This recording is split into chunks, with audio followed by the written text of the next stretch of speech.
Top 5 tiểu hoa có mặt mộc đẹp nhất. Top 5. Bạch lộc.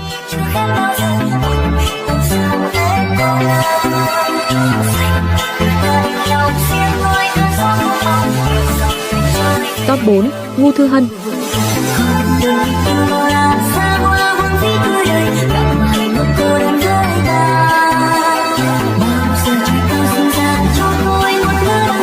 Top 3. Cúc Tịch Y.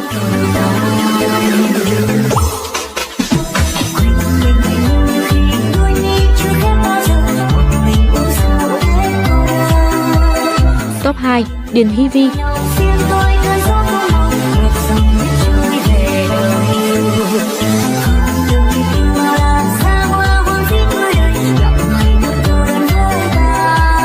Top 1. Triệu Lộ Tư.